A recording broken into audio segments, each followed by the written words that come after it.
हे dear students, बहुत time से हम लोग वेट कर रहे थे कि हमारी वैकेंसी आ जाए, है ना। अब वैकेंसी आ चुकी है, but it's not a vacancy, एक एग्जाम है, ठीक है।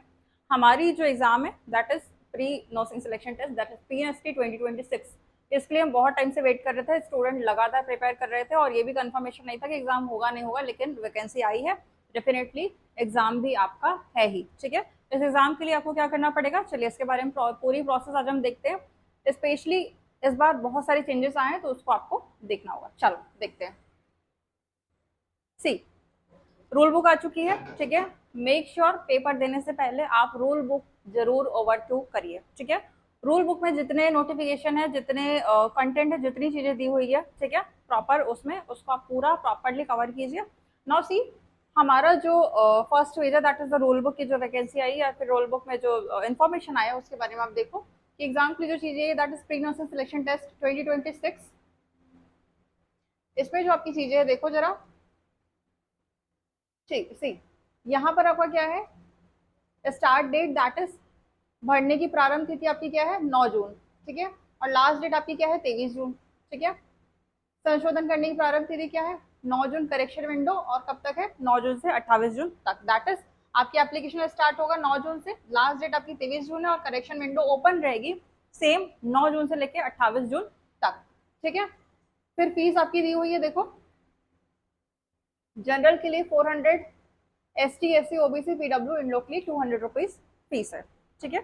इसके बाद देखो ऑनलाइन एग्जाम होगी, there will be no offline exam, online exam होगी जिसकी वजह से आपकी देखो 10 तारीख दैट इज शुक्रवार से 10 जुलाई से पेपर स्टार्ट होंगे और शिफ्ट वाइज चलेंगे। देखो जरा, 10 जुलाई से पेपर स्टार्ट होंगे तो देखो एक बैच होगी सुबह 8 से 9 में, एक शिफ्ट ये होगा और उस पर क्या होगा आपका, हाँ 2 घंटे का होगा, ठीक है।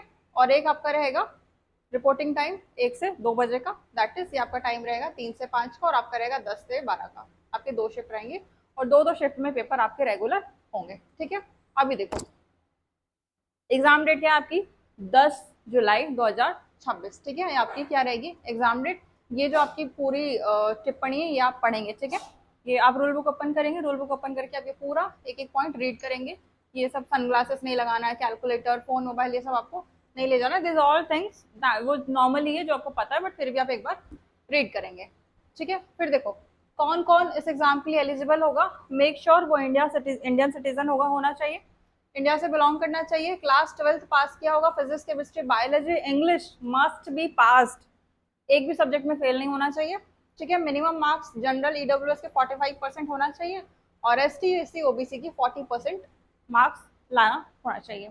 एज लिमिट क्या है देखो, अगर एज की अगर बात करें तो candidate must be at least 17 year old age on 31 दिसंबर 2026, मतलब अभी जो आपका 31 दिसंबर आएगा 2026 तक के लिए, या फिर एक महीने एक साल पहले आया तो 2026 का है, यहाँ पे 2025 होना चाहिए, बट 2026 आपको रूल बुक में लिखा है, होना तो दिसंबर का होना चाहिए लेकिन ये 2026 का बोल रहा है, बट फिर भी एटलीस्ट आपको 17 ईयर ओल्ड होना चाहिए, कम मिनिमम आपको 17 साल का होना चाहिए, तो फिर आप ये फॉर्म भर सकते हैं, ठीक है।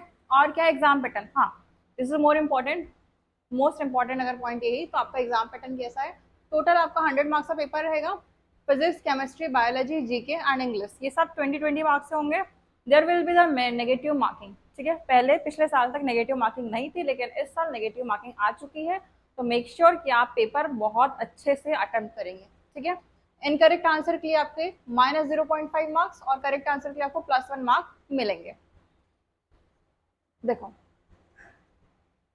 ये सब वही है आपकी एग्जाम फीस वगैरह 400 200 ठीक है, यहाँ पे कियोस्क को फीस जाएगा, ये सब वही आपकी फीस का है, ये आपका टाइम डेट ये है। अच्छा ये देखो आपके सेंटर्स क्या क्या है,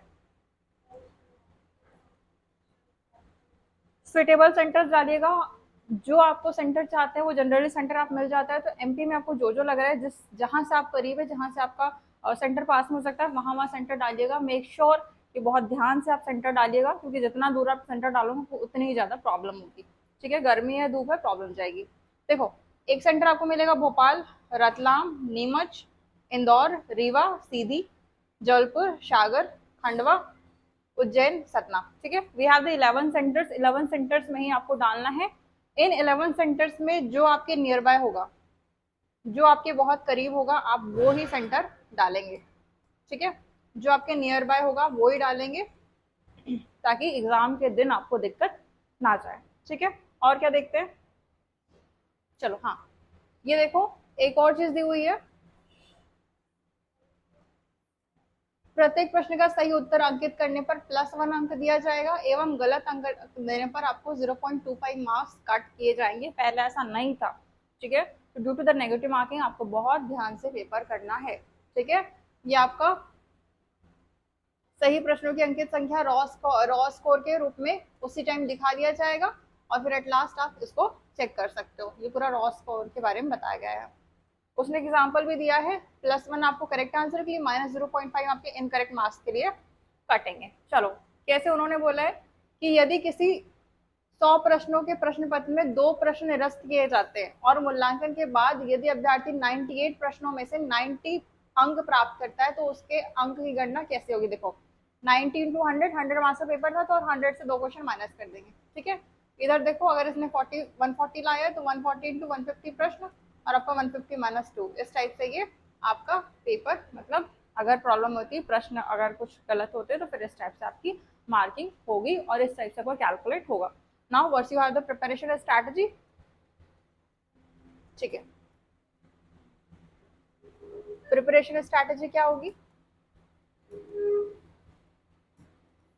सिलेबस आपको पता है ऑलरेडी, सिलेबस क्या होगा। ठीक है, सिलेबस देखिए,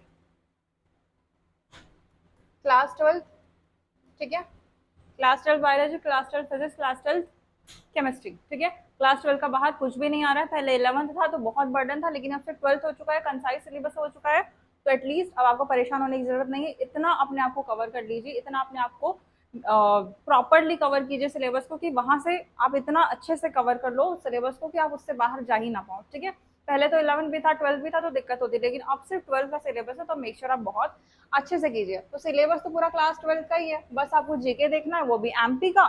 जीके एमपी का बहुत अच्छा पूछा जाएगा। ठीक है, ज्यादा मतलब अगर 20 क्वेश्चन है तो 17-18 क्वेश्चन आपके एमपी के ही रहेंगे, बाकी 1-2 थोड़े से बाहर के रहेंगे। और आपको क्या देखना है, ठीक है, मॉक टेस्ट आप देखिए, सिलेबस को क्विकली पूरा कवर कीजिए। ठीक है, इन दिनों में 20 डेज में अपने आप को इस तरीके से प्रिपेयर कीजिए, टाइम शेड्यूल बनाइए और पूरा सिलेबस को क्विकली कवर कीजिए, टाइम शेड्यूल पे काम कीजिए।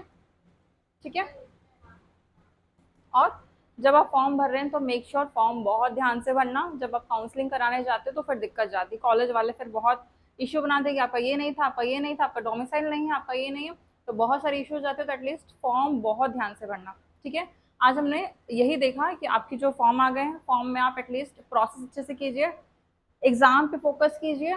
फॉर्म तो हो जाता है, फॉर्म आपने भर लेते हैं, मेक श्योर कि आप जो भी पढ़ रहे हैं बहुत अच्छे से पढ़े, इतने अच्छे से कि आपकी प्रिपरेशन स्ट्रैटेजी, आपका जो एग्जाम का फोकस है, आपका जो एग्जाम है वो इसी बार में क्लियर हो जाए। क्योंकि इस बार नेगेटिव मार्किंग है तो हम कहीं भी गलत प्रेडिक्शन नहीं लगा सकते। पहले तो प्रेडिक्ट करके हम तुरंत आंसर कर देते थे, अब ऐसा पॉसिबल नहीं है क्योंकि अब आपकी नेगेटिव मार्किंग है। तो मेक श्योर अपने टॉपिक्स को इस तरीके से कंसेप्ट क्लियर कीजिए कि उसके बाद आपका कुछ भी मिसिंग ना हो, जिस वजह से आपकी फिर नेगेटिव मार्किंग होने की चांसेस कम रहेगी। ठीक है, दिस ऑल अबाउट दैट कि आपका फॉर्म आ चुका है, अवेयर हो जाइए। ठीक है, सारा अपडेट्स मैं टेलीग्राम पे दे रही हूँ, फ्री क्लासेस यूट्यूब पे चल रही है, क्रैश कोर्स लॉन्च कर दिया है। ठीक है, इंग्लिश का क्रैश कोर्स है, इंग्लिश का भी है और आपका बायोलॉजी का भी, इवन सारे सब्जेक्ट क्रैश कोर्स चल रहे हैं।